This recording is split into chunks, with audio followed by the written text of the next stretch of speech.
atas lah ya, yang lebih luas. Jadi dzalikal kitab, ini Alkitab yakni Al-Qur'an, la raiba fi. Tidak ada keraguan-raguan di dalam Al-Qur'an tersebut. Itu tidak ada keraguan-raguan. Tidak ada keraguan-raguan di dalam Al-Qur'an. Ay hadzal kitabul ladzi yaqra'uhu 'alaikum rasuli Muhammadun la syakka fi annahu min 'indi. Yakni ini Alkitab Al-Qur'an yang dimana membaca kitab Al-Qur'an terhadap kalian semua, rasuli kata Allah, utusanku Muhammadun yang bernama Nabi Muhammad.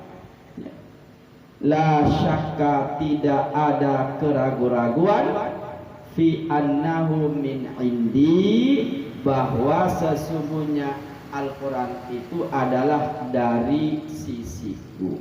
Artinya memang itu kalamku, bukan rekayasa dari Nabi Muhammad, tidak. Jadi Al-Quran itu adalah kalam Allah yang diwahyukan kepada Nabi kita Nabi Muhammad Sallallahu Alaihi Wasallam lewat perantara malaikat Jibril, di mana orang yang membacanya mendapatkan pahala. Jadi kalau baca Al-Quran berbeda dengan membaca bacaan yang lain. Ngerti tidak ngerti, artinya baca Al-Quran tetap mendapatkan pahala. Kalau ngerti, wah double berarti. Kalau kan ngerti ya double. Diamalkan luar biasa, memang harusnya begitu. Nah jadi Al-Quran ini tidak ada rekayasa dari Nabi kita Nabi Muhammad SAW. Ini mutlak dariku kata Allah.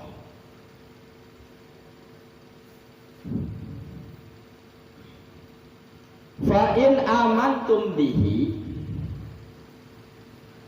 hadaitukum, maka jika kamu percaya, amantum, amanah, amanah, amanu, amanat, amanat, amantuma, gimana? Amanah, amanah, amanu, amanat, amanata, aman, amantum.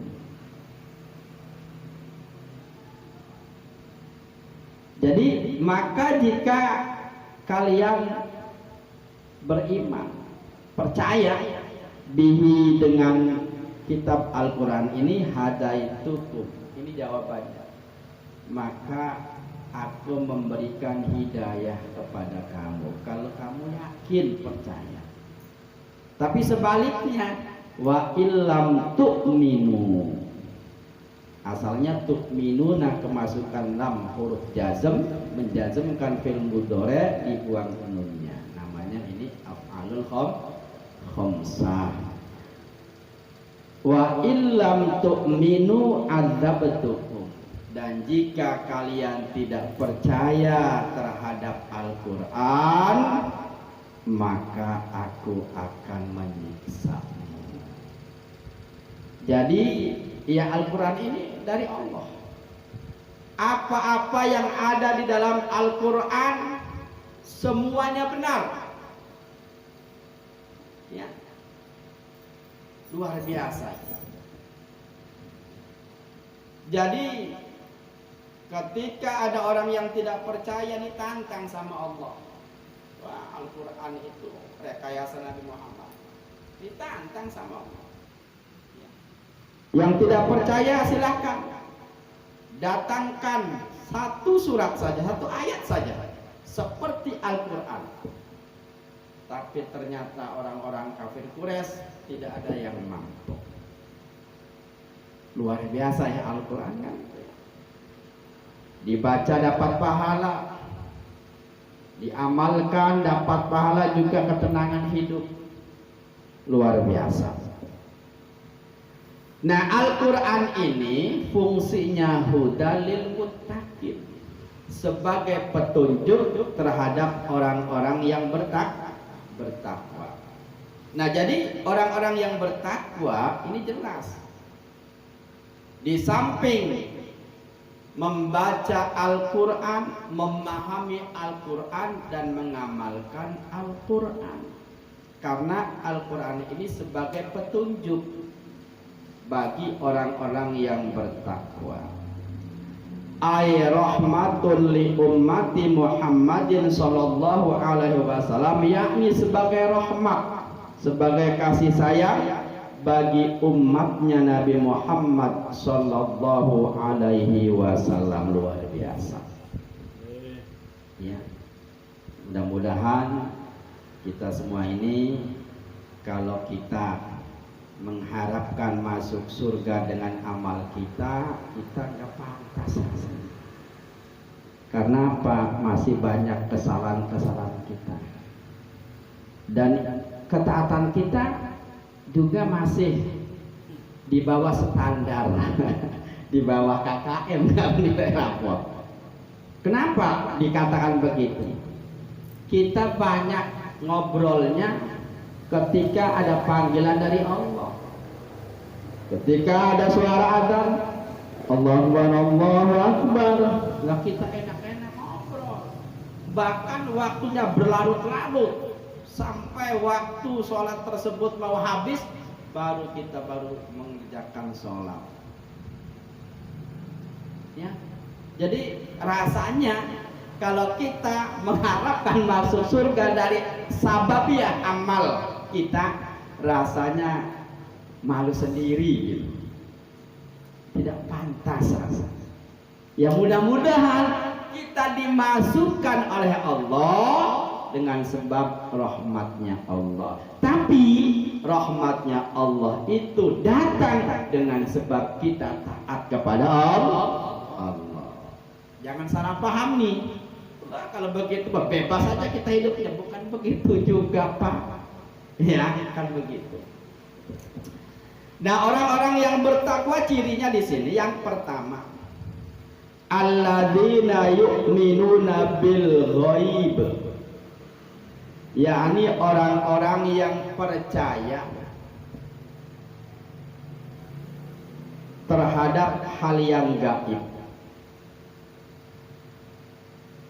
Ayusaddiquna bima ghaba anhum minal jannati wan nari wasirati wal mizani wal ba'thi wal hisabi wa ghairi dzalika, yakni orang-orang yang membenarkan bima ghaba, terhadap apa yang gaib dari mereka. Contohnya dari surga. Surga itu gaib, Pak. Tapi Allah menceritakan, kalau nanti kita nih orang-orang yang beriman kemudian beramal soleh, nanti ditempatkan pada surganya Allah. Ya, kita harus percaya. Tapi sebaliknya, kalau kita kufur, maksiat, nanti ditempatkan pada nerakanya Allah. Wanari dan neraka, wasirat dan jembatan, wal mizan dan timbangan, nanti amal kita ditimbang. Wasirat, nanti kita melewati jembatan, di mana jembatan tersebut kecilnya lebih kecil daripada rambut, tajamnya lebih tajam daripada pedang. Masya Allah. Kalau amal kita kurang bagus, bagaimana? Jangankan kita melewati jembatan yang kecil, lebih kecil daripada rambut, kemudian lebih tajam daripada pedang. Jembatan yang gede aja kadang-kadang banyak jatuhnya kita, apalagi ini kecil, luar biasa. Nanti amal kita juga ditimbang, wal mizan wal ba'thi, dan dibangkitkan dari alam kubur. wal hisabi, dan ada perhitungan amal. Masya Allah, semua itu adalah gaib. Orang yang beriman itu percaya bahwa gaib itu ada. Tadi sudah dijelaskan oleh Syekh Nawawi Tanara di sini bahwa ciri-ciri daripada orang yang bertakwa, ini pengertian takwa itu kan singkatnya adalah imtitsalul awamir wajtinabun nawahi, melaksanakan apa-apa yang telah diperintahkan oleh Allah dan menjauhi apa-apa yang telah dilarang oleh.